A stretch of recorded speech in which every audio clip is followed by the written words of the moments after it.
lot of people describe jiu-jitsu as like human chess. I remember I stepped into this MMA gym and there was actually a professional UFC fighter. I remember I got paired with him and basically it was a very, not only with this professional fighter, but what would happen is I would even go with people that were smaller than me, and I started to see that they were utilizing techniques that would strategically tire me out. And I saw how methodical, how strategic it was, and I realized that this is something that I wanted to learn.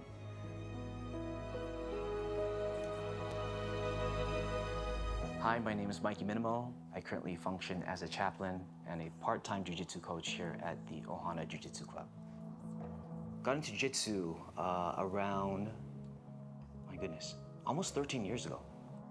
When you first start jiu-jitsu, you will get in shape like really, really fast because you're using your whole body, using all your muscles. And what happens is as time goes on, you become very, very efficient to the point where sometimes it's difficult to get a good workout. But one thing I really do adore is that it encourages, maybe forces you to become more resilient, not to give up. It's really interesting too, in jiu-jitsu, it's one of those martial arts that the promotion level, it's not fast. You know, there are some martial arts, man, you can get your black belt in like 3 years. It's like, no, the average black belt in jiu-jitsu is 10 years. 10 years. I mean, that's like more than a PhD, you know? And me, I've been doing it for 13 years. I'm still a brown belt. There's a saying in jiu-jitsu that the mats don't lie, right? So somebody can come in here who has never experienced jiu-jitsu and put on a black belt. The truth is that people will know. People will know right away. One of those things that I dare to say even impossible to mimic or fake.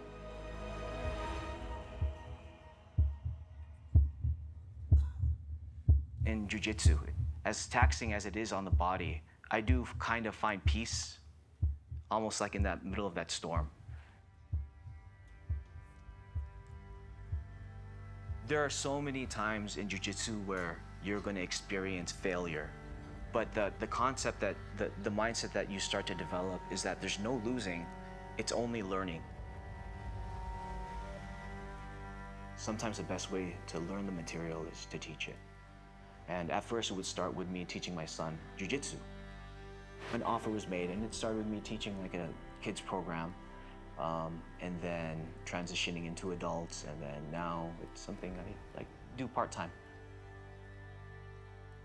I like to invest into people and empower them too as well.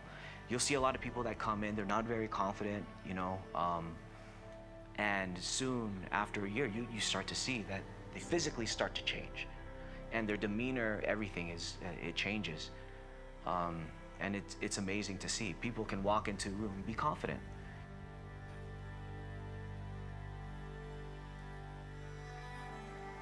I think every time I go to, even when I'm being apprenticed, I go to different instructors and I'm under them. A little bit of their game, a little bit of them becomes a part of mine. I've learned that it's not all about gifts. There are some people that are naturally talented. A lot of it, more of it is actually hard work. It's grit, heart is the biggest thing, and never giving up.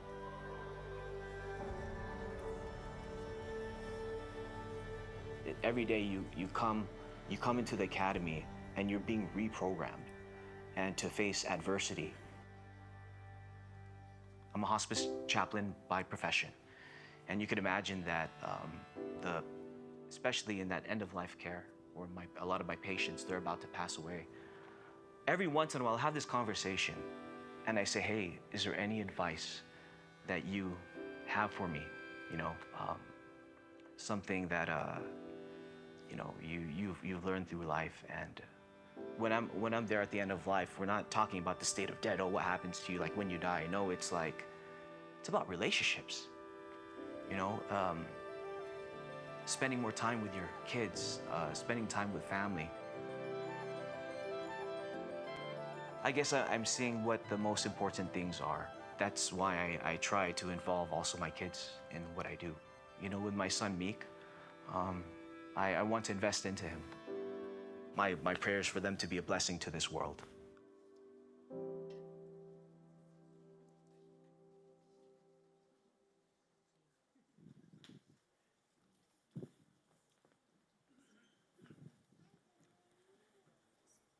So I sat with a group of several thousand pastors, listening to a well-known pastor and preacher and author.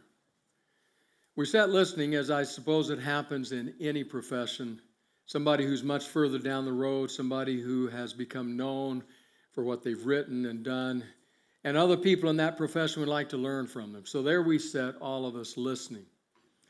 It was an excellent presentation, but I'll have to say that one part of it engraved itself into my mind so that years later now, I've not forgotten what he said.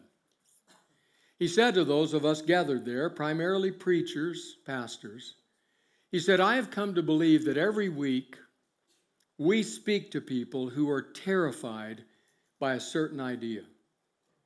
Well, an intro like that catches your attention. So I was eager to hear what he was going to say. He said, I've become convinced that we speak to people every week who are terrified by the idea that this is as good as it's going to get. We've hit the peak. There's nothing better ahead. I don't know if you would agree with him. I don't know if that's the reality for you, but I have thought about it. It is actually a pretty terrifying idea, no matter what endeavor, what area of your life you look at. There might be someone who sits here today and who thinks, I'm terrified by the idea that my marriage is at the best place it's ever going to be. It's not going to get better.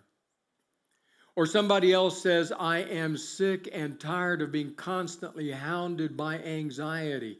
5 years from now, 15, 30 years from now, will it ever be better? Someone else says, I'm not that old, and I think I've already hit the peak of my career. From here on out, it's downhill. It's as good as it's going to get. Or someone getting ready to come to Anthem this morning walked by the bathroom mirror and took one look and said, I got to do something. I got to get rid of that mirror. This is as good as it's going to get.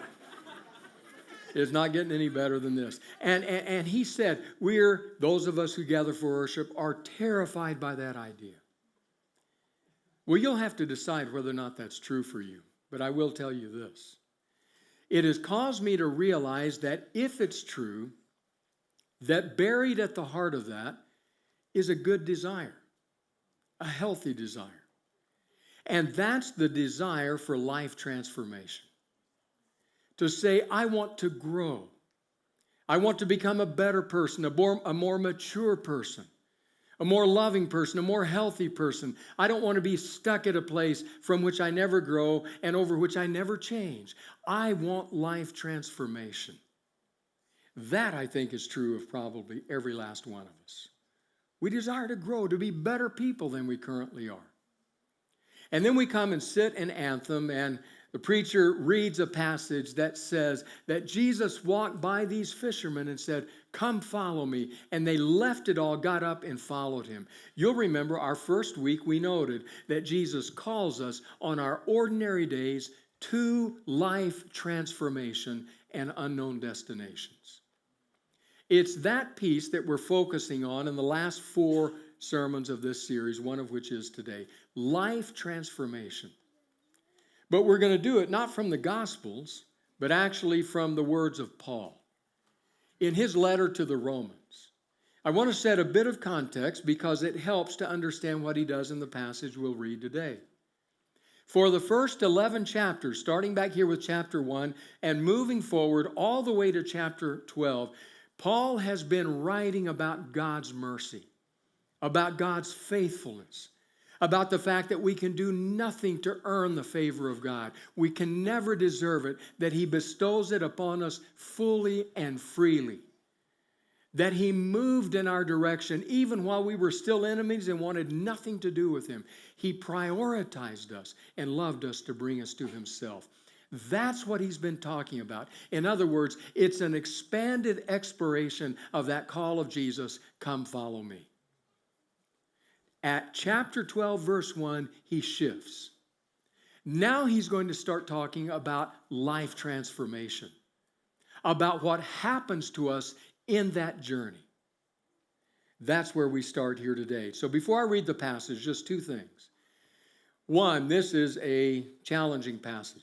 One commentary I read this week said, the scholar said, I don't think there is a passage this brief in the rest of the Bible that is as packed with deep theological concepts and challenging theological terms. So we're only going to read 2 verses, but we wade into that.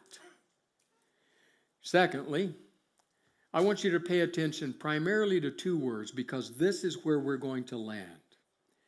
Conform and transformation, or conformation and transformation.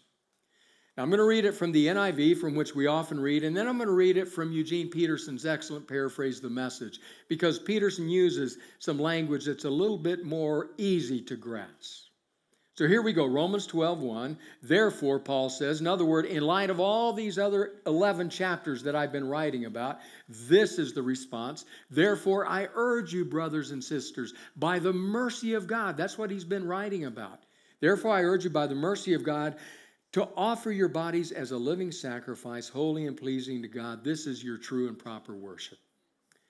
Now the part that especially interests us, the first verse, or the first sentence of verse 2. Do not conform to the pattern of this world, but be transformed by the renewing of your mind. Then you will be able to test and approve what God's will is, his good, pleasing, and perfect will. So he lays out 2 pathways at this fork in the road. One is the pathway of confirmation, the other is the pathway of transformation. Now notice how Peterson says it. Peterson says, so here's what I want you to do, God helping you. Take your everyday ordinary life, your sleeping, eating, going to work, and walking around life, and place it before God as an offering. Embracing what God does for you is the best thing you can do for him. Don't become so well adjusted to your culture that you fit into it without even thinking. That's the confirmation part. Instead, fix your attention on God. You'll be changed from the inside out. That's the transformation part. Readily recognize what he wants from you and quickly respond to it. Unlike the culture around you, always dragging you down to its level, God brings the best out of you, develops well-formed maturity in you. So what Paul is driving at is he is saying you have 2 options. One is to be conformed to the patterns. Now, the way the NIV translated is of the world. That's not the word in the original. The word in the original is best translated the age. So he's talking about any age in which we live, because every age has its beliefs, its assumptions, its commitments, the things it rejects. Every age has them. Paul is not wanting us to mindlessly, as Peterson put it, thoughtlessly fit into the culture. He's not against fitting into the culture. He just wants us to assess and to think and to be clear. So growing out of that, I want to suggest that there are 3 realities about this issue of being formed that we ought to consider.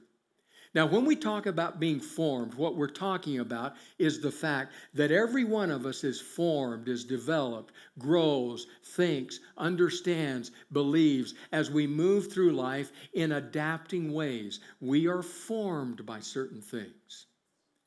So 3 things about our formation I hope that you might be willing to consider.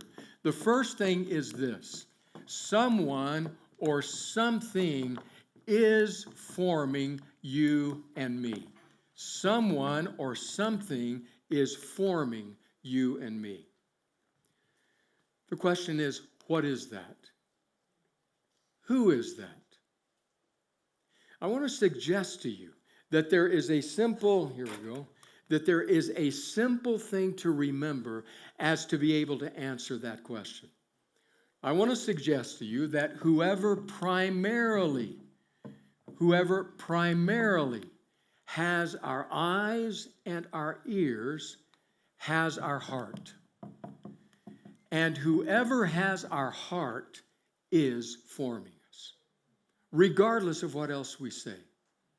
Whoever primarily has my eyes and my ears has my heart. And whoever has my heart, whatever has my heart, is forming me. We may say all other kinds of things and make all other kinds of claims, but that's the simple reality. Where my heart is, that's the person or the entity that forms me. Let me read you a quote.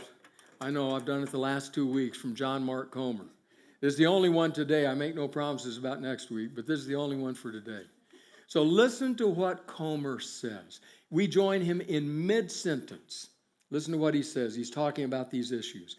Tish Harrison Warren says, none of us comes to what we believe by ourselves. The world has no free thinkers.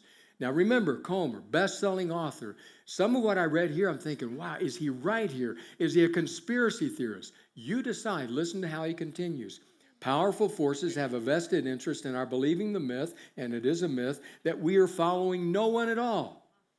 Many of the cultural liturgies that indoctrinate us daily, be true to yourself, you to you, speak your truth, can be traced back to sources with a nefarious agenda. If they, whether multinational corporations, politicians, anti-democratic government agents, marketing departments, influencers who just want more followers, etc., can make us believe that each person is a blank slate just following the inner compass of our authentic self in an upward march to happiness, then they can keep us blind to all the ways we've been discipled, formed, and manipulated by their desires.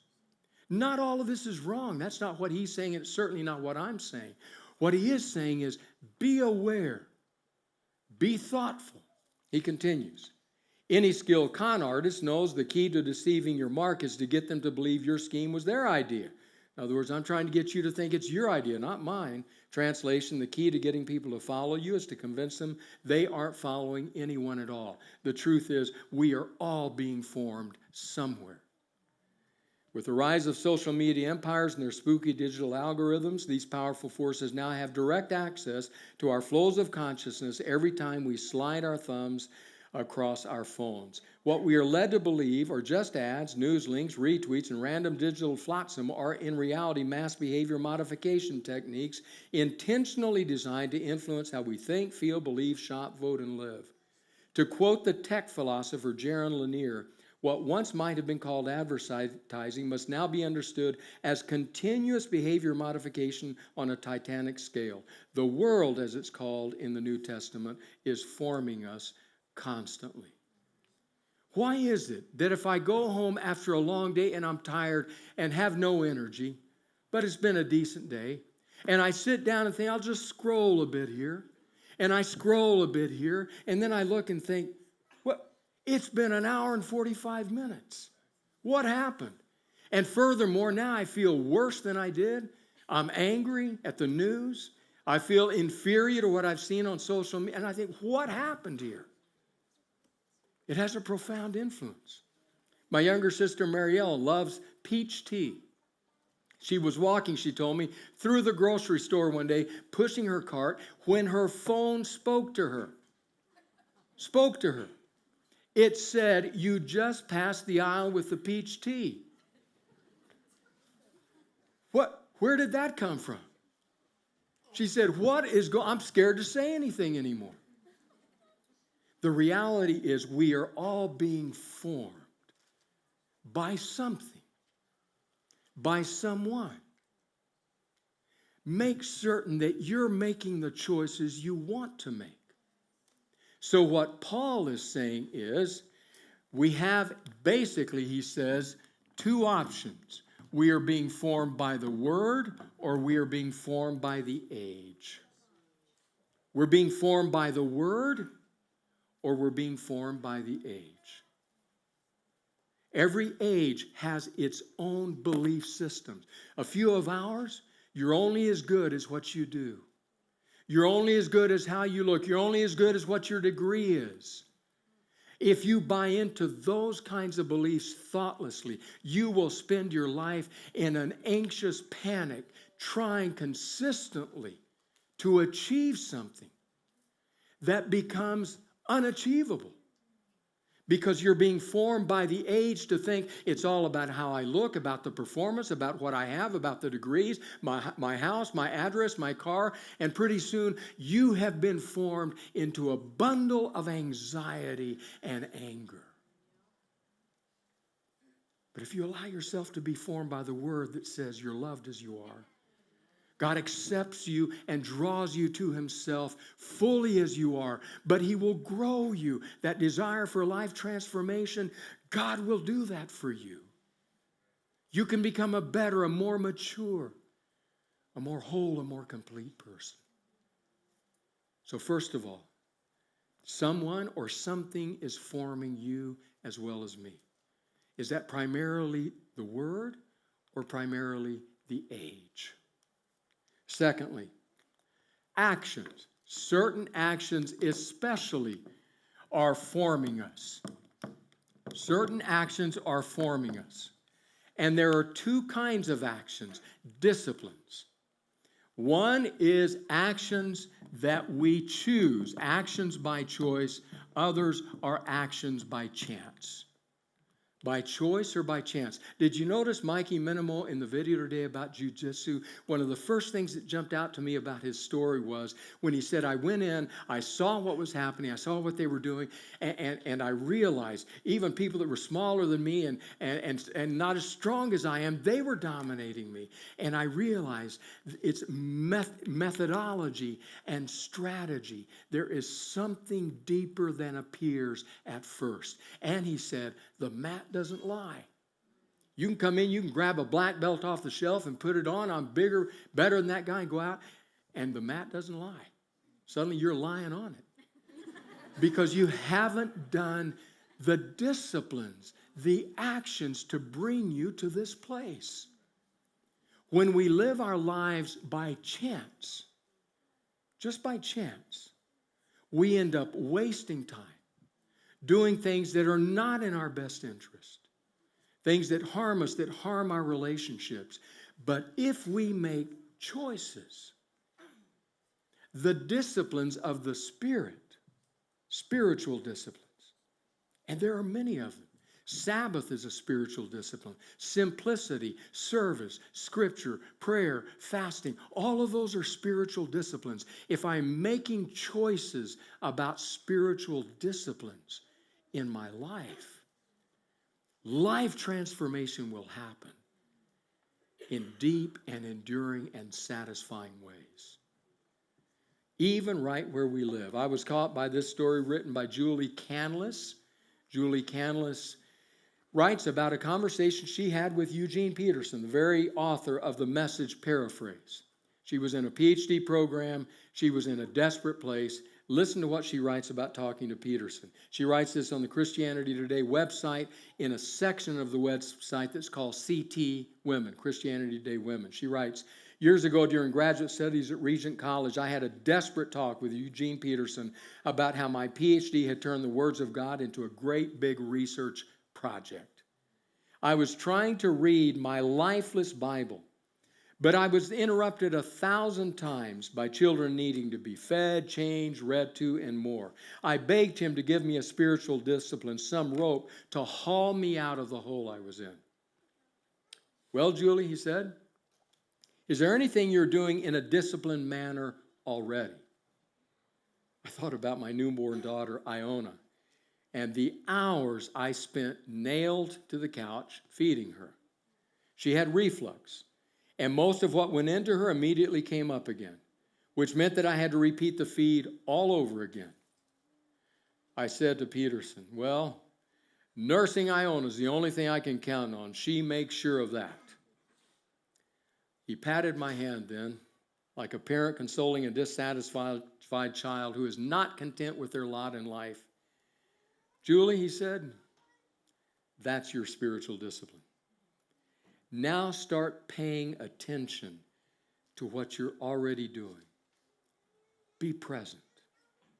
Be present to the Spirit in that action. In that moment and so many others like it, I was weakened by a very common and insidious temptation. I wanted to be for Christ instead of being in Christ. I saw my familial responsibilities as obstacles to a godly life when they in fact were the very place he wanted to meet me. Accordingly, I had to radically revise my view of obedience to include the simple act of abiding in Christ.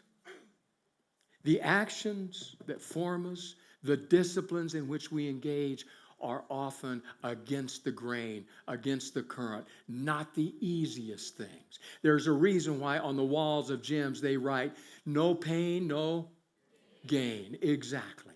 There's a reason they write that. And so what he's saying to Julie, he's saying, pay attention where you are. God is active where you are. Open your heart to him. Use that as a time to be present in his presence, because the actions in which we engage are forming us. What kind of actions they are will determine what they're forming us into. Are they by choice or are they by chance? Thirdly, from our passage, our destination, where we're headed, our destination forms us. So in this passage, Paul is talking about two different destinations. He is talking about transformation, and he is talking about confirmation. Now, don't mistake that to be confirmation. It's conformation, as in conform. And these work in exactly opposite directions. Conforming or confirmation happens outwardly. It's something that we just choose to fit in, to not be noticed. We don't want to stand out. That's conforming. That starts on the outside, but if we continue to live our lives in that way, it will increasingly seep into our hearts and begin to affect everything about our hearts. On the other hand, transformation works from the inside out. I like the way the late, great James Montgomery Boyce, preacher, pastor, theologian, and author, writes it very simply, writing about, today's passage. Paul says we are to be not conformed. I was so hungry for this. I ate a bunch of walnuts and almonds. I'm spitting out seeds and everything all over. Sorry about that. I was so hungry. Those donuts, Satan was after me in those donuts. I'm telling you. I said, I can't do that. Emily, I'll fall asleep during the sermon, and I think I'm preaching, so I can't do that. But okay, back to this. Paul says we are to be not conformed, but transformed by the renewing of our minds. There's a deliberate distinction between those two words. Conformity is something that happens to you outwardly. Transformation happens inwardly. So when the Spirit is at work, the Spirit starts working in our hearts. It's not obvious to everybody immediately, but as we come into his presence with the kinds of disciplines that open us to God, and we come before him, we say, form me, change me. I'm an impatient person. I'm an angry person. I've lashed out at the people I truly love the most, but I'm not doing the best kind of thing. Please form me. The Spirit begins that formation in our hearts. But to be conformed, we actually have a way we say that differently. This is a big, long word. The phrase or the term we use to describe conformation is this: peer pressure. When we give in to peer pressure. Ruth Berenda, a psychologist, did an experiment now 20 years ago probably. She and her colleagues, they were doing this experiment with teenagers. They got them into groups of 10. They would bring them into a room and they would explain what was going to happen. Now, unbeknownst to one of them, 9 of them had been talked to outside of the room. And they had explained what they were going to do. There was one that didn't know that. So the 10 come into the room, and the researchers say, look, we're going to draw these lines on the blackboard, different links. We're going to draw them, so they'll be all different links, and then we're going to point at them. When we point at the longest line, please raise your hand. What they had told the 9 outside of the earshot of the 1 was, don't raise your hand then. Raise your hand earlier than that when we point to the second longest line. So they knew that, the other one didn't. So they come in, they explain it to them, they draw the lines, they start pointing, they get to the second longest line, everybody's hand goes up. All the researchers, they're side-eyeing one, to see what's going to happen. Time after time after time, that one who didn't know looked at the line and then looked around him, looked around her, and saw everybody's hand going, and so they just kind of slowly raised their hands, and 75% of the time, they just caved to the peer pressure. I can understand that. For many of us, it matters what others think. It's so easy to just conform. I'll raise my hand. It caused Berenda to write, reflecting on that. She said, I've discovered that more of us want to be president than want to be right. Now, please, don't send me any emails. That was 20 years ago. It had nothing to do with this election, so I don't want to hear from you. We want to conform. We want to fit in. We want to be right in the eyes of others. It's a very deep temptation. And if that is our destination, it is driven by popularity, by wanting to fit in, by wanting people to like us. It's driven by all of those things. On the other hand, transformation is driven by the Spirit's work in our hearts and lives, by making us people who love, who are joyful, who work for peace, who are patient and kind and gentle, and all the other fruit of the Spirit. So, the bottom line, we are all being formed every day of our lives, the messages that we take in, the realities that we focus on, the things that we listen to and hear. Just don't do it mindlessly. That's how Peterson rendered Paul's words. He says, don't thoughtlessly fit into the culture. There are parts of the culture into which you can fit perfectly fine. There are good things out there. But be discerning. Be thoughtful about how you approach that, because there are other things that look good and aren't nearly so good. You may not believe this, but I was pastoring here at this church when a friend came to me and brought me something to show. I had no idea what it was. He showed me this, and I said, what is that? He said, it's called an iPod. Well, I've been pastoring here. That's a scary thought, but anyway. Our world has changed dramatically. And I've had a ringside seat to that. There has been nothing in my life that comes close to the effect of what media and social media and those mighty computers in our pockets do to us. Don't thoughtlessly blend in, because you're being formed. And there typically are two ways. You're being either more formed by the Word or more formed by the age. So I have a question, actually 3 questions for you. I'd like you to think about these. Think about these, and if you would be willing to try this in this coming week. 3 questions. Number 1, would you consider every day this coming week to take some time with the Word? To take your Bible and open it. Don't shoot for something you'll never reach. I'm going to read for 2 hours. Don't do that. You can't run a marathon today. Why would you think you could read the Bible for 2 hours? And for heaven's sakes, don't start with Leviticus or Judges. You don't start math with calculus. Start with Luke or Philippians or Psalms. And then as you start, pray and say this: God, lead me to something that will be meaningful for me today and form me in that way. Let it linger in my heart, echo in my mind. Might it be formative? 5 minutes, 10 minutes. Secondly, this week, try one new spiritual discipline. I mentioned some of them before. Sabbath is a spiritual discipline. Just decide my Sabbath is going to be different. It's going to be characterized by rest. Scripture is a spiritual discipline. Silence, solitude, that's a spiritual difference. Service, simplicity, all of those are spiritual disciplines. Say, God, lead me to one, just one this week that I can try. And just see whether that's a direction you're leading me. And then thirdly, make this your prayer. Say, God, I want to be transformed. I really do. So please guide me in that direction.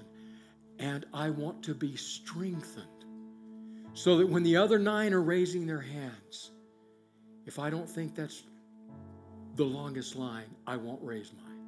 Strengthen me to be that kind of person, to stand when others may not. I would encourage you to try that, because I think that preacher that day wasn't far off target. I think a lot of us are fearful that it doesn't get any better than this. But friends, it does. Jesus wants to transform every single one of our lives to make us more mature, more loving, more kind, more generous, more gracious, more reflective of who He is. You're being formed by someone and something. So pay attention. Who has pride of place with your eyes? Pride of place with your ears? What has it? That's who has your heart. That's who's forming you. Might pride of place go to the Spirit and the Word, and you will become a different person.